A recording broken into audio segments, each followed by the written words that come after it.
Ma sœur m'a appelé en pleurs, à 2 heures du matin. Mon fils est sur le point de se faire renvoyer. Envoie 9800 € tout de suite, ou ce sera de ta faute. Je lui ai dit d'appeler le père du garçon, et j'ai raccroché. Avant le lever du soleil, mon téléphone s'est allumé avec un numéro que je ne reconnaissais pas. Je m'appelle Marcus. J'ai 33 ans. Je suis coordinateur logistique pour une entreprise de transport de fret, en périphérie de Richmond. Ce qui signifie que je passe mes journées à m'assurer que les choses arrivent là où elles sont censées aller. C'est assez ironique. Parce que dans ma propre famille, rien ne va là où ça devrait, depuis environ une décennie. Je devrais vous parler de Michel. C'est ma grande sœur, elle a 37 ans. Elle a un fils nommé Gélène, qui vient d'avoir 21 ans. Elle travaille à temps partiel dans un cabinet dentaire, où elle s'occupe de la facturation. Ou du moins, elle y travaillait. Ou elle y travaille encore. Honnêtement, j'ai arrêté de suivre, parce que son emploi change à chaque fois que je pose la question. Et la réponse mène toujours à la raison pour laquelle elle a besoin d'argent. Voici un souvenir que vous devez avoir en tête, avant que tout le reste ne prenne sens. Quand j'avais 9 ans, et que Michel en avait 13, notre père est parti. Pas de façon dramatique, pas avec une dispute. Il a juste arrêté de rentrer à la maison. Et finalement, la maison l'a accepté, de la même manière qu'une maison accepte une porte qui ne ferme plus correctement. On apprend simplement à pousser plus fort. Je me souviens du premier samedi où c'est devenu définitif. C'est un mot étrange, pour quelque chose que personne n'a annoncé, mais que tout le monde a compris. J'étais assis sur le sol de la cuisine, en train de faire mes devoirs, parce que la table était couverte des affaires de Shell, et j'avais appris à ne pas déplacer ses affaires. Elle est entrée, m'a regardé sur le sol, et n'a rien dit pendant 1 minute. Ensuite, elle a préparé 2 sandwichs au beurre de cacahuète. Elle a coupé les croûtes du mien, parce qu'elle savait que je ne les aimais pas. Elle l'a mis sur une assiette, et l'a posé sur le sol, à côté de moi. Elle s'est assise en face de moi, et a mangé le sien sans assiette, le tenant juste au-dessus du lino. Et nous sommes restés là, assis sur le sol de la cuisine, à manger des sandwichs au beurre de cacahuète en silence, pendant que la maison s'installait autour de nous. C'était ça, la personne qu'elle était. C'est cette Shell que je continue de chercher, dans la Shell qui appelle à 2 heures du matin, pour demander 9800 €. Et je ne l'ai pas trouvée depuis très longtemps. Michel a eu Gélène quand elle avait 16 ans. Curtis en avait 17. Ils ont essayé pendant quelques années, et je leur accorderai au moins ça. Mais au moment où Gélène a eu 4 ans, Curtis était parti. Ou, du moins, c'est l'histoire que Shell a racontée. Curtis est parti. Curtis s'en fichait. Curtis était mort pour elle. Elle l'a dit tellement de fois, que c'est devenu comme un meuble dans la pièce. Quelque chose que vous arrêtez de remarquer, parce que ça a toujours été là. J'avais 18 ans quand j'ai commencé à travailler à temps plein. Et c'est à peu près à ce moment-là que les appels téléphoniques ont commencé. Pas des appels à 2 heures du matin, des appels normaux. Michel avait besoin de couches. Michel avait besoin qu'on couvre sa facture d'électricité. Michel avait besoin de 200 € pour la garderie de Gélène, parce que le paiement était en retard, et qu'ils allaient facturer des pénalités. Les montants étaient petits. La fréquence était régulière. Et j'ai dit oui à chaque fois. Parce que je me souvenais du sandwich au beurre de cacahuète sur le sol de la cuisine, et que je pensais l'aider. Mon ami Devon, que je connais depuis le lycée, qui installe des systèmes de climatisation, et qui donne son avis avec la même efficacité brutale, m'a dit un jour, tu as les limites financières d'une porte moustiquaire, en plein ouragan. Il n'avait pas tort. Il a aussi mangé, un jour, un poulet rôti entier dans mon camion, pendant une pause déjeuner, sans m'en proposer un seul morceau. Donc son jugement, bien qu'exact, s'applique de façon assez sélective. Les montants ont augmenté. Les appels sont devenus plus précis. Les raisons impliquaient toujours Gélène. Et c'était la partie à laquelle on ne pouvait jamais dire non. Parce que Gélène était un enfant, et que les enfants ne choisissent pas leurs circonstances. Et je continuais à me revoir sur le sol de cette cuisine, avec mes devoirs, et sans table. Laissez-moi vous donner des chiffres, parce que les chiffres sont importants. Entre 2017 et 2024, j'ai donné de l'argent à Michel à 14 reprises, que je peux vérifier. 400 € pour les fournitures scolaires de Gélène en 2017. 1200 € pour une réparation de voiture en 2018. 800 € pour l'aider à payer le loyer en 2019. 3200 € pour la caution d'un appartement, qu'elle disait être pour elle et Gélène, en 2020. 600 € pour le camp de basket de Gélène. 2500 € pour son traitement de canal en 2021. 1800 € pour l'ordinateur portable de Gélène, parce qu'il en avait besoin pour l'école. 900 € pour sa facture de téléphone, qui s'était accumulée, on ne sait comment. 1500 € pour ce qu'elle a appelé des arriérés d'impôts. 2200 € pour l'assurance voiture de Gélène. 1500 € qu'elle a emprunté pour une opportunité. Elle n'a jamais précisé l'opportunité, je n'ai pas demandé. Encore 2000 € pour la compte des frais de scolarité de Gélène en 2023.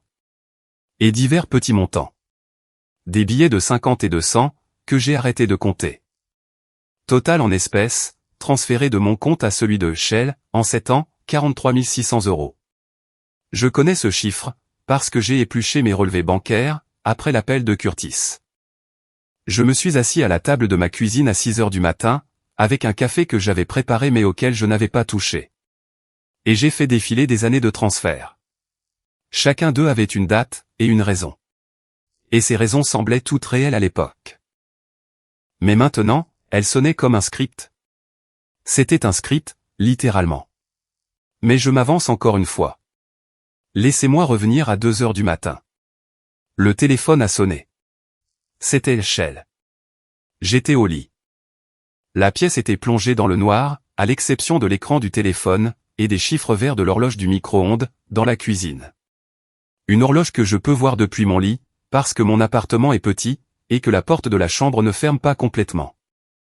Ce qui est une métaphore en soi, mais je vais laisser ça de côté. J'ai décroché. Elle pleurait.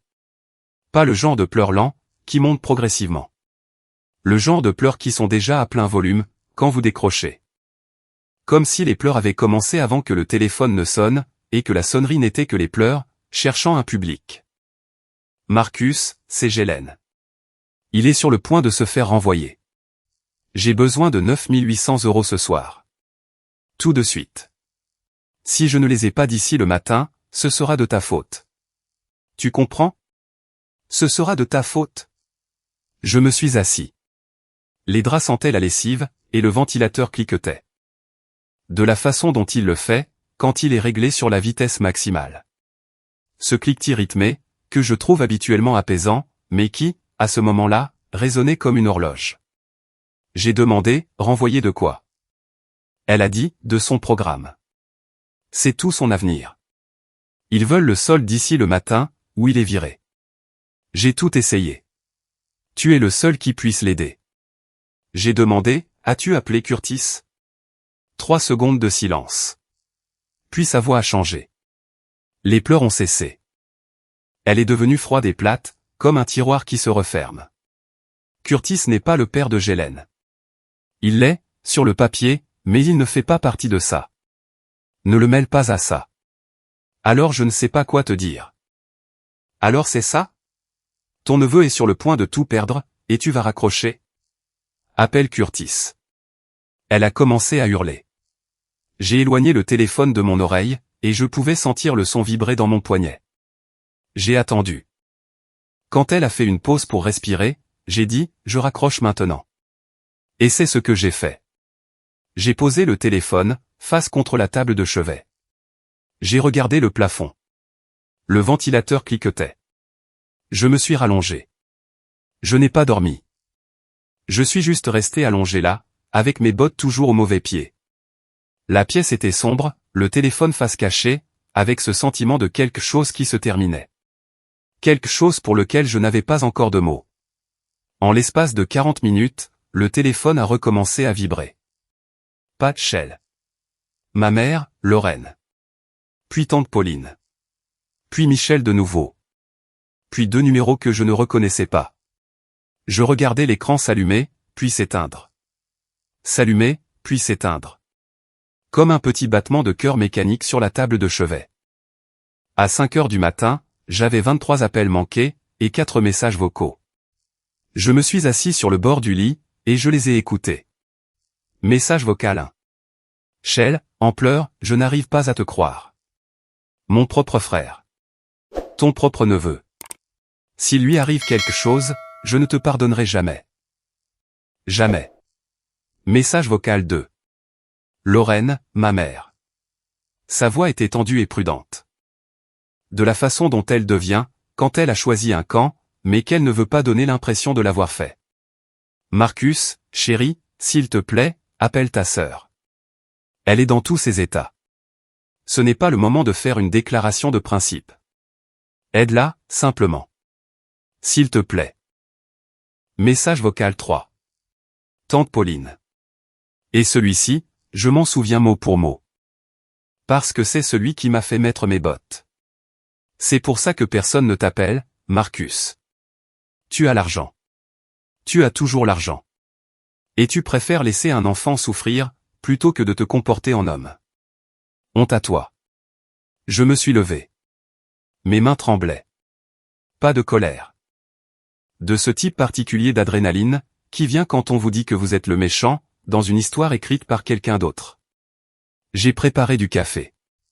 Je suis resté debout dans la cuisine, tenant la tasse, sans en boire. J'écoutais le réfrigérateur bourdonner, en attendant le 4e message vocal. Parce que j'avais vu le numéro inconnu, et quelque chose en lui semblait différent des autres. Message vocal 4. Curtis. Ce qui nous ramène à 5h47 du matin. Curtis a parlé pendant 22 minutes, lors de ce premier appel. Je le sais, parce que j'ai vérifié le journal des appels par la suite. Il parlait lentement. De la façon dont les gens parlent, quand ils ont attendu longtemps pour dire quelque chose, et qu'ils veulent que ce soit juste. Il faisait une pause entre les phrases, comme s'il vérifiait l'exactitude de chacune, avant de la relâcher. Je pouvais entendre une télévision en fond, avec le son baissé. À un moment donné, j'ai entendu une porte se fermer doucement. Je pense que c'était Gélène, dans une autre pièce, donnant à son père l'espace nécessaire pour passer cet appel. Voici ce qu'il m'a dit. Curtis n'a jamais quitté Gélène.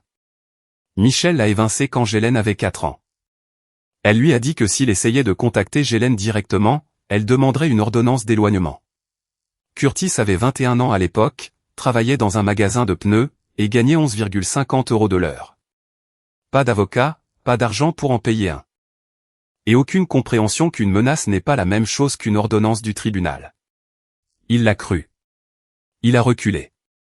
Il a passé 5 ans à penser qu'il n'avait aucun droit légal de voir son propre fils. Il n'a jamais vraiment vérifié. Il n'y a jamais eu d'ordonnance d'éloignement. Jamais même un dépôt de plainte. Jamais un bout de papier avec la signature d'un juge. Elle l'a bluffé pour l'exclure de la vie de son fils, avec une phrase qu'elle n'a jamais eu à prouver. Et le bluff a tenu pendant des années. Parce que Curtis était trop fauché, et trop effrayé, pour aller vérifier. Mais Curtis n'a pas disparu pour autant. Il a commencé à envoyer 350 € par mois à Michel. De façon volontaire, sans aucune ordonnance du tribunal. Parce qu'elle lui avait dit que s'il arrêtait, elle dirait à Gélène qu'il les avait complètement abandonnés. Alors Curtis a payé. Chaque mois. Des virements bancaires dont il a fait des captures d'écran, et qu'il a sauvegardés dans un dossier sur son bureau d'ordinateur. Il a les reçus de chacun d'entre eux. 350 € multipliés par 84 mois. 29 400 € envoyés à la mère de son enfant, pour son enfant. Gélène n'a jamais vu un seul euro. Pas un seul. Curtis payait un loyer, sur une relation qu'il n'avait pas le droit d'avoir. Et l'argent allait dans un système, qui utilisait le nom de son fils pour soutirer de l'argent, à tout le reste du monde également. Et il y a 3 ans, Curtis a essayé de m'avertir. Il m'a envoyé un message sur Facebook, expliquant que Shell interceptait l'argent, et mentait sur les besoins de Gélène. Il a tout détaillé, les dates, les montants, les schémas récurrents. Il a passé 1 heure à l'écrire. Il a dit qu'il avait réécrit le premier paragraphe 4 fois, parce qu'il ne voulait pas avoir l'air amer. Il voulait avoir l'air clair. Je ne l'ai jamais vu. C'est allé dans les demandes de messages. Ce dossier grisé, où Facebook met les messages de personnes qui ne sont pas vos amis. Le dossier qui existe spécifiquement, pour que vous n'ayez jamais à lire quoi que ce soit de dérangeant. Je ne vérifie pas les demandes de messages. Personne ne vérifie les demandes de messages. Curtis a attendu une réponse pendant 2 semaines, puis 1 mois. Puis il a arrêté d'attendre. Il a supposé que je m'en fichais. Moi, j'ai supposé qu'il était absent. 2 hommes, qui se sont trompés l'un sur l'autre pendant 3 ans. Parce qu'aucun des deux n'a cliqué sur un dossier. Et parce que l'un d'eux n'avait pas les moyens de payer les 200 € de l'heure, qu'il en aurait coûté pour qu'un avocat le fasse à sa place. J'étais assis à la table de ma cuisine, à assimiler tout ça. Le café était froid, et je n'en avais pas bu une seule gorgée. Le soleil se levait à travers les stores, traçant des bandes lumineuses sur le sol. J'ai repensé à Michel, préparant des sandwichs au beurre de cacahuètes sur le sol d'une cuisine, il y a 24 ans. Et j'ai pensé à la même femme, tenant un tableur sur sa propre famille. Ces 2 personnes ne semblaient pas pouvoir exister dans le même corps. Mais elles y cohabitaient quand même. Parce qu'il y avait un tableur. 4 mois plus tôt, Gélène, maintenant âgée de 21 ans, cherchait son acte de naissance. Parce que Michel lui avait dit qu'ils étaient sur le point d'être expulsés, et qu'ils devaient commencer à demander un logement. L'expulsion était réelle. Mais en fouillant dans le placard de Michel, Gélène a trouvé un dossier. À l'intérieur de ce dossier se trouvait un tableur, imprimé. Mis à jour à la main, avec des corrections au stylo dans les marges. Le tableur suivait chaque membre de la famille, à qui Michel avait demandé de l'argent. Les noms alignés sur le côté gauche. Les dates en haut. Les montants dans chaque case. Code couleur. Vert pour « payer ». Jaune pour « en attente ». Rouge pour « refuser, réessayer dans 3 mois ». Ma colonne comportait des notes, réagies à l'argument Gélène. Meilleure période, entre octobre et décembre, culpabilité des fêtes. Elle faisait le profilage de sa propre famille. Mais le tableur n'était que pour l'argent liquide. Il y avait une deuxième page. Faveur non monétaire, caution, objets empruntés et jamais rendus. Une voiture que je lui avais prêtée en 2019 pour 2 semaines, qu'elle a vendue.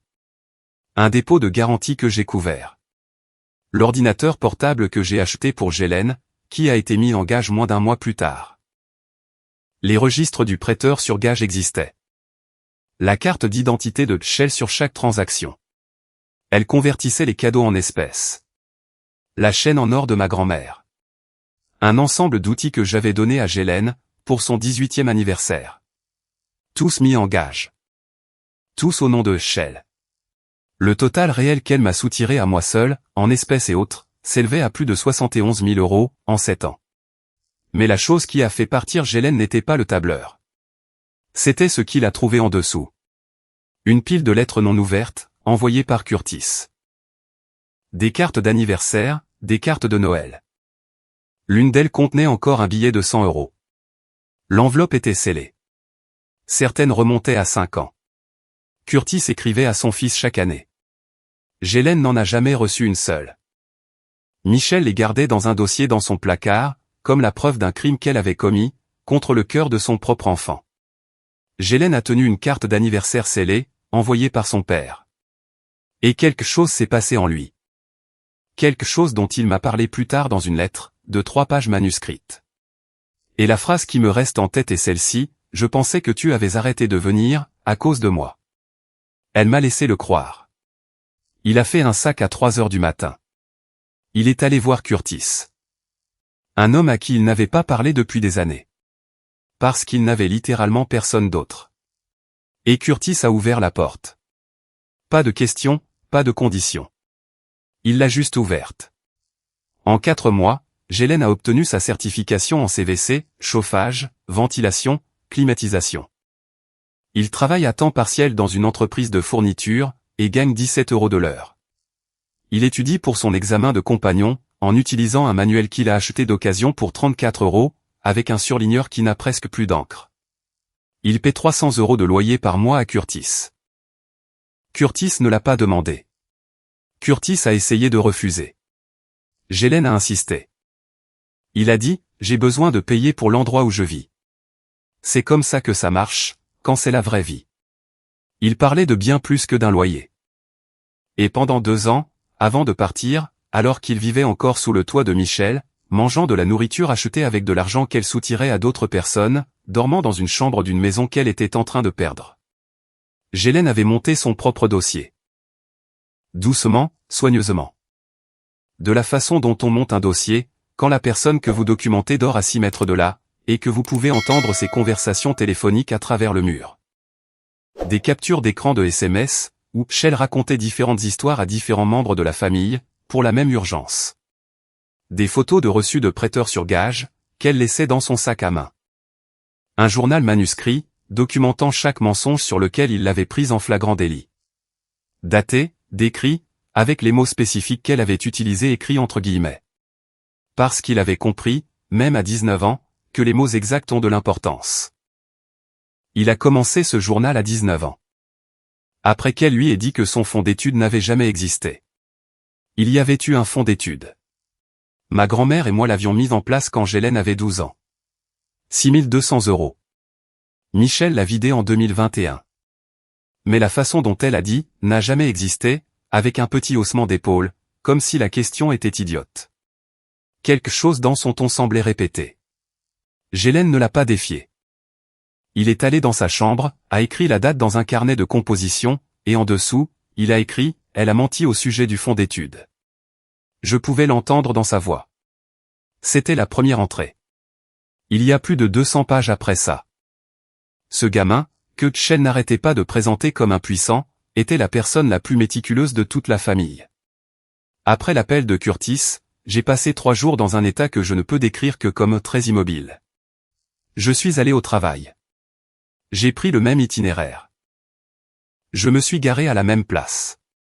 J'ai déjeuné à mon bureau. Je ne pourrais pas vous dire quel goût avait quoi que ce soit. Le soir, je m'asseyais sur mon canapé. La télévision était allumée, mais je regardais le mur derrière elle. Faisant le compte, refaisant les années, passant chaque appel téléphonique de Michel, à travers un filtre dont j'ignorais l'existence, jusqu'à ce que Curtis me le tende à 5h47 du matin. 3 jours de ça. 3 jours à regarder mon application bancaire, et à faire défiler les transactions avec le nom de Shell dessus. Et chacune d'elles me donnait l'impression de lire un reçu, d'un magasin que je croyais être une association caritative, mais qui était en fait une entreprise. Devon est passé le 2e soir, avec un pack de 6 bières bon marché, et un sachet de cacahuètes de station-service. Il n'a pas dit grand-chose. Ce qui, pour Devon, est un acte de discipline extraordinaire. Car l'homme a des opinions tranchées sur les ventilateurs de plafond, et les exprime sans qu'on le lui demande. Il s'est assis sur mon canapé, a bu, et a décortiqué des cacahuètes dans un bol que j'avais sorti pour des chips. Et à un moment donné, il a dit, « Tu as la tête d'un homme qui fait un calcul, dont il ne veut pas voir la fin. » Je lui ai tout raconté. Il a écouté. Il a mangé des cacahuètes. Puis il a dit, 71 000 €. J'ai répondu, oui.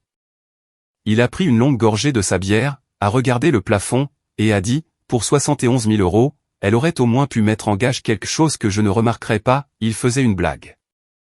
Je crois. Avec Devon, on n'est jamais vraiment sûr. Parce qu'il livre l'humour et la fureur avec la même voix plate. Et parfois, ce sont les mêmes choses.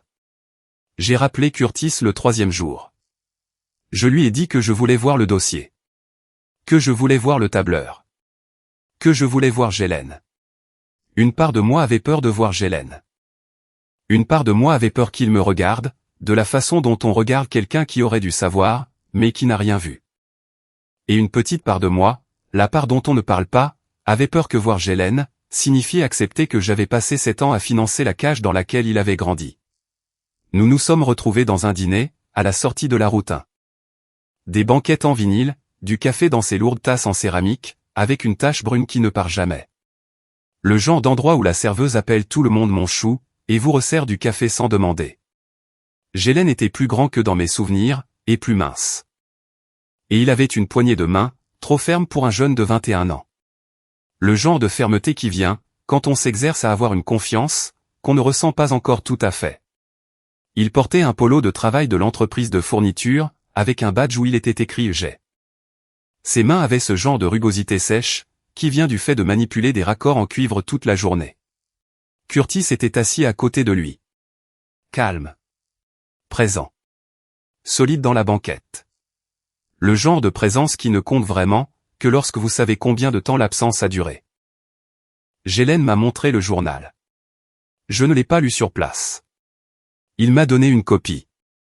Plus de 200 pages, photocopiées chez FedEx. Je l'ai lu chez moi, dans mon camion, dans l'allée. Parce que j'avais commencé à le lire dans le camion, et je n'arrivais pas à m'arrêter.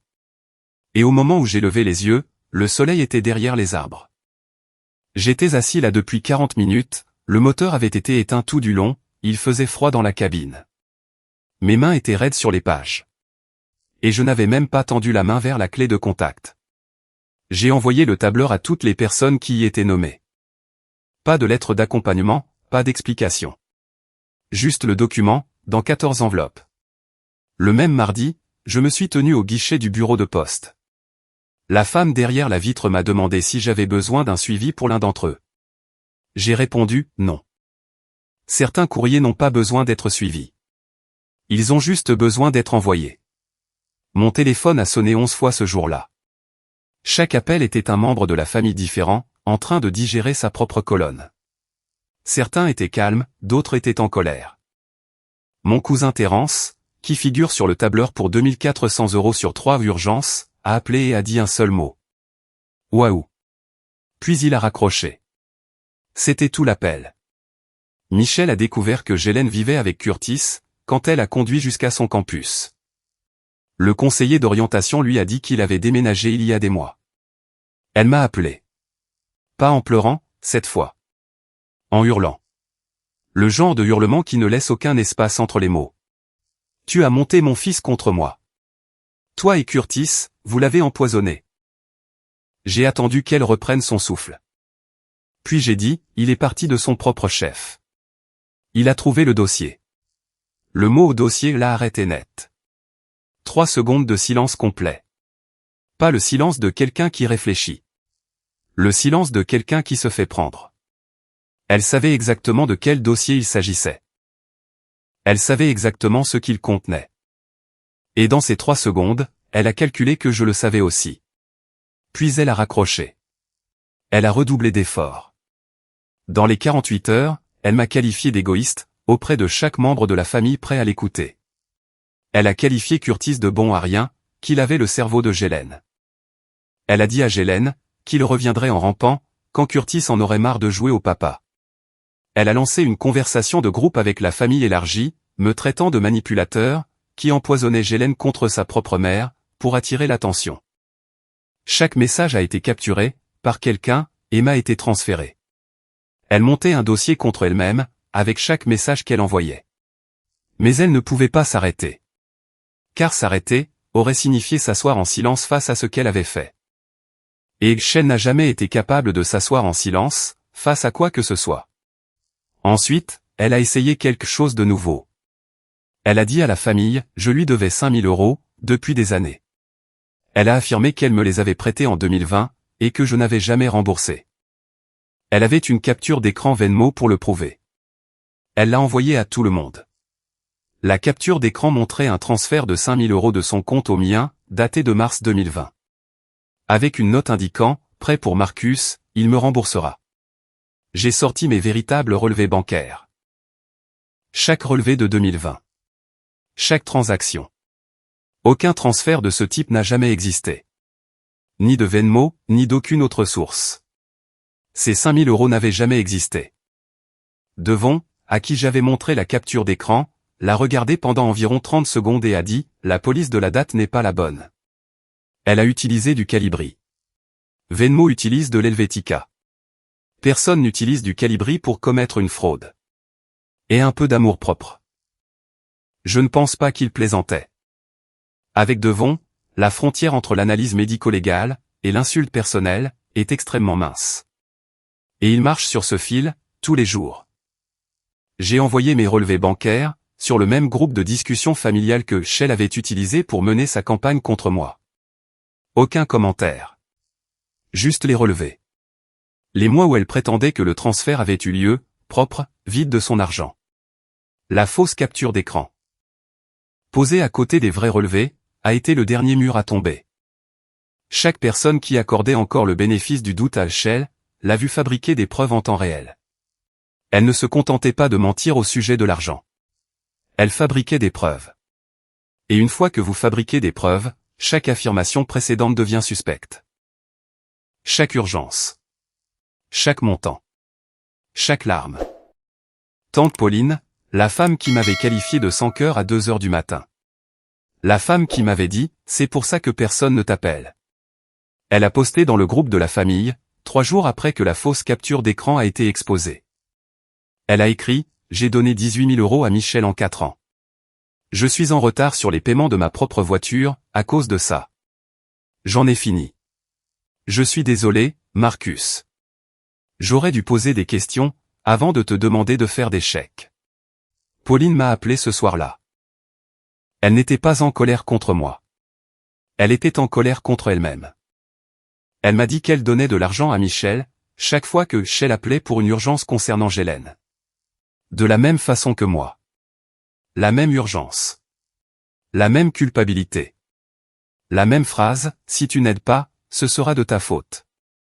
Pauline n'avait jamais fait le calcul. Elle traitait chaque demande comme un événement unique. Quand elle a enfin sorti ses relevés bancaires, et qu'elle a fait le total de sa colonne, elle s'est assise à la table de sa cuisine, a mis son visage dans ses mains, et est restée comme ça un long moment. Elle m'a dit qu'elle avait 3 mois de retard sur le paiement de sa voiture, que sa cote de crédit avait chuté de 80 points, et qu'elle avait reporté ses propres soins dentaires à 2 reprises, parce que l'argent n'était pas là. L'argent était avec Michel. Michel qui, le soir où elle m'a appelé en pleurs pour 9 800 €, avait 14 300 €, dormant sur un deuxième compte bancaire dont personne ne connaissait l'existence. Ce chiffre m'est venu de Gélène. Alors qu'il vivait avec Curtis, il l'avait aidé à récupérer certains des dossiers financiers de Michel, pour la procédure de garde. Des dossiers qu'elle avait laissés accessibles sur un compte iCloud familial partagé, dont elle avait oublié de se déconnecter. Le deuxième compte bancaire était dans une caisse populaire. Il contenait 14 300 €, la nuit où Michel m'a appelé à 2 heures du matin. Elle avait l'argent. Elle avait presque 5 000 € de plus que ce qu'elle me demandait. Elle préférait simplement dépenser le mien. Une part de moi voulait être en colère, à propos de ce chiffre. Une part de moi voulait que ce soit la chose qui rende tout propre et simple. Juste de la rage. Juste de la trahison. Juste du noir et blanc. Mais une petite part de moi, la part qui se souvient des sandwichs au beurre de cacahuètes sur le sol d'une cuisine, continuait à penser, elle avait l'argent, et elle a quand même appelé. Ce qui signifie que ces appels n'ont jamais vraiment eu pour but l'argent. Ils concernaient autre chose. Le contrôle, peut-être, ou la connexion, ou la seule façon qu'elle connaissait de s'assurer que les gens décrochent le téléphone. Je ne sais pas. Je ne suis pas son thérapeute. Mais cette pensée me suit partout, comme un chien que je n'ai pas adopté. Puis ma mère a appelé. Pas Michel, moi. Lorraine ne s'est pas excusée immédiatement. Elle a respiré dans le téléphone pendant environ 10 secondes. Et je pouvais entendre sa cuisine en arrière-plan. La même horloge qui est sur le mur depuis que je suis enfant. Celle qui fait un tic-tac plus fort qu'elle ne le devrait. Elle a dit, je crois que je l'ai rendu pire, en lui facilitant la tâche. Puis elle a dit, je le savais, depuis environ 2 ans. J'ai trouvé un relevé de carte de crédit chez elle, qui ne correspondait à rien de ce qu'elle m'avait raconté. J'aurais dû dire quelque chose. Je ne l'ai pas fait. Parce que dire quelque chose, c'était admettre qu'elle est. Elle n'a pas fini sa phrase. Elle n'en a pas eu besoin. Puis elle m'a demandé si elle pouvait voir Gélène. C'était son choix. Pas protéger Michel. Pas gérer la situation. Elle a choisi le petit-fils. Ce ne fut pas dramatique. C'était un appel téléphonique discret, un mercredi matin. Mais cela a réorganisé toute la famille. Curtis avait suggéré une réunion de famille, avant tout ça. Dans un lieu neutre. Moi, Curtis, Gélène, Lorraine et Michel. Un dîner, avec des banquettes en vinyle, et du café servi dans ces lourdes tasses en céramique qui ne sont jamais complètement propres. Michel est venu. Je lui accorderai ça. Elle s'est assise sur la banquette, les bras croisés, la mâchoire serrée. Et elle avait l'air plus petite que dans mes souvenirs. Ce qui était peut-être dû à la banquette, ou peut-être au contexte. Gélène n'a pas présenté le tableur. Il a présenté son journal. Son propre dossier. Celui qu'il avait monté pendant 2 ans, à l'intérieur de sa maison, pendant qu'elle dormait. Il a ouvert le carnet de composition, et il a lu les entrées à voix haute. Les dates, et les citations. Les choses que Shell avait dites à propos de chaque personne présente à cette table, à lui, en privé, pensant qu'il ne les répéterait jamais. Ce qu'elle disait sur la cuisine de Lorraine, pour attirer la sympathie. Ce qu'elle disait sur Curtis, le qualifiant de bon à rien, pour empêcher Ghislaine de poser des questions. Ce qu'elle disait sur moi, ton oncle pense qu'il est meilleur que nous, parce qu'il a un compte d'épargne. Il n'est pas meilleur. Il a juste peur de dépenser. La voix de Ghislaine n'a pas tremblé. Mais ses mains, si. Il tenait le carnet à deux mains, ses jointures étaient blanches, et il lisait d'une voix égale. Comme un étudiant faisant un exposé sur quelque chose qui était arrivé à quelqu'un d'autre. Sauf que c'était arrivé à lui. Et tout le monde dans la pièce le savait. Michel a écouté pendant environ 4 minutes. Puis elle s'est levée et a dit, « C'est ridicule. Vous vous liguez tous contre moi. » Elle a regardé Ghislaine. « Quand Curtis en aura marre de toi, ne reviens pas à la maison. » Ghislaine a fermé le carnet. Il a dit, « Je suis déjà à la maison. » Michel est parti.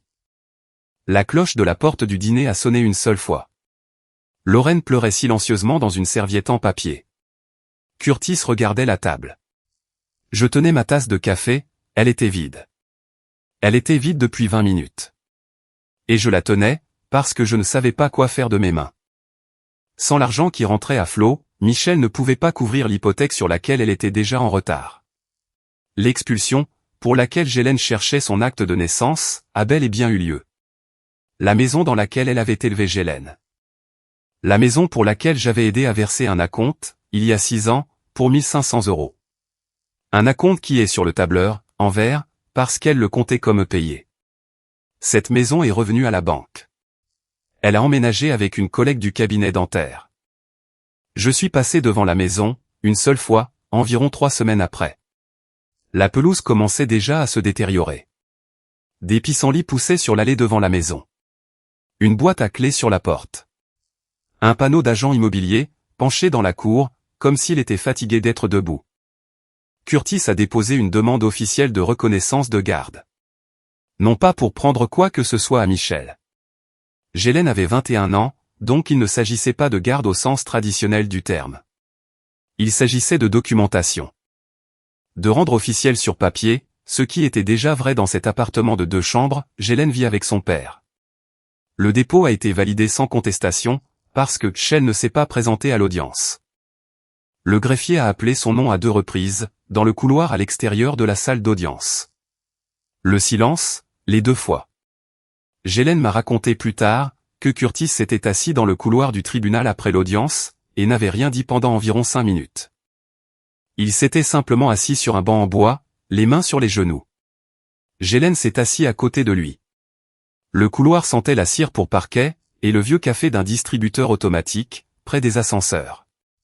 Aucun des deux n'a parlé. Puis Curtis a dit, « Tu veux aller manger ?» Et Ghislaine a dit, « Ouais. » Ce fut l'intégralité du moment. 8 années de séparation, résolues dans un couloir, un silence, et une question à propos du déjeuner. J'ai reçu la lettre de Ghislaine par la poste, environ une semaine après notre rencontre au dîner. 3 pages manuscrites, dans une enveloppe blanche ordinaire, sans adresse de retour. Juste mon nom, et le numéro de mon appartement, tracé en lettres majuscules soigneuses. Il s'excusait pour chaque urgence qui avait utilisé son nom. Il listait tous ceux qu'il connaissait, numérotés, remontant jusqu'en 2018. Certains que j'ai reconnus, d'autres que j'avais oubliés, et d'autres que j'ignorais, parce qu'ils avaient visé d'autres membres de la famille. En utilisant le même scénario, avec des montants en euros différents. L'écriture devenait plus petite, vers le bas de la 2e page. Comme s'il manquait de place, ou de courage, ou peut-être les deux en même temps. Il y avait 2 endroits où l'encre était légèrement tachée, et j'ai passé plus de temps que je n'aurais dû, à regarder ces taches. En essayant de déterminer si elles venaient de sa main qui traînait sur la page, ou d'autre chose. La phrase à laquelle je reviens sans cesse, est celle que je vous ai déjà dite, « Je pensais que tu avais arrêté de venir, à cause de moi. » Elle m'a laissé le croire. Il a aussi écrit quelque chose vers la fin, auquel je pense à des moments impromptus, en conduisant, en faisant la queue à l'épicerie, ou couché dans mon lit à 2 heures du matin, quand tout est calme, que le téléphone est sombre, et que le ventilateur cliquette. Il a écrit, « J'ai commencé le journal, parce que je ne voulais pas devenir quelqu'un qui ne remarque rien. Elle ne remarquait pas ce qu'elle faisait aux gens, ou alors elle le remarquait, et le faisait quand même. D'une façon ou d'une autre. Je ne voulais pas ça. Je voulais voir les choses clairement, même si voir clairement, signifiait voir ma propre mère telle qu'elle était. Et je veux que tu saches que ça a été la partie la plus difficile. Cette lettre est sur mon frigo, maintenant. Un aimant d'une pizzeria, juste à côté de la facture d'électricité, et d'un coupon pour une vidange, qui a expiré il y a 2 mois. Je ne l'ai pas déplacée. Je ne vais pas l'encadrer. Je ne vais pas la jeter. Elle vit juste là, dans la cuisine.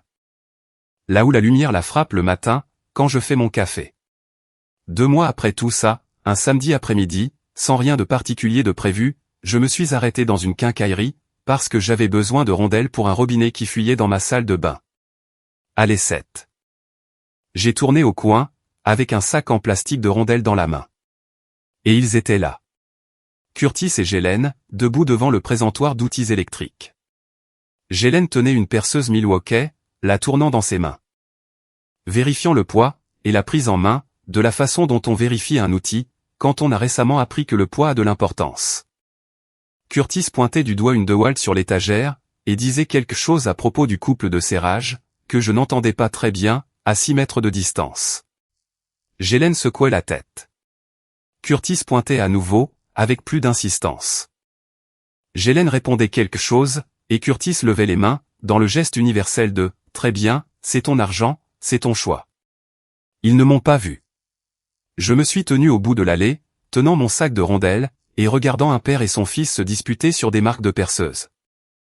Le genre de dispute qui n'a aucune importance. Le genre qui signifie que tout va bien. Le genre qui signifie que les personnes qui l'ont partagent suffisamment de moments ordinaires ensemble pour pouvoir en gaspiller une partie sur le débat de Walt contre Milwaukee. Les néons bourdonnaient au-dessus de nos têtes, et quelqu'un dans l'allée voisine interrogeait un employé sur les prix du bois. Le magasin sentait la sure, le caoutchouc et l'huile de machine. Et je suis resté là, pendant environ 1 minute, peut-être plus. Et j'ai ressenti quelque chose pour lequel je n'ai pas de mots précis. Ce n'était ni de la joie, ni de la tristesse. Quelque chose au milieu. Qui a à voir avec le fait de regarder 2 personnes se retrouver, après que quelqu'un ait passé des années à s'assurer qu'il ne le pourrait pas. Ensuite, j'ai marché jusqu'à la caisse, j'ai payé mes rondelles, et je suis rentré chez moi. Curtis avait tort à propos de la perceuse. Mais ce n'est pas le genre d'erreur qui vous coûte votre fils. Avais-je tort de raccrocher à 2 heures du matin, ou aurais-je dû envoyer l'argent comme je l'avais toujours fait? Donnez-moi votre verdict dans les commentaires. Aimez la vidéo, et abonnez-vous.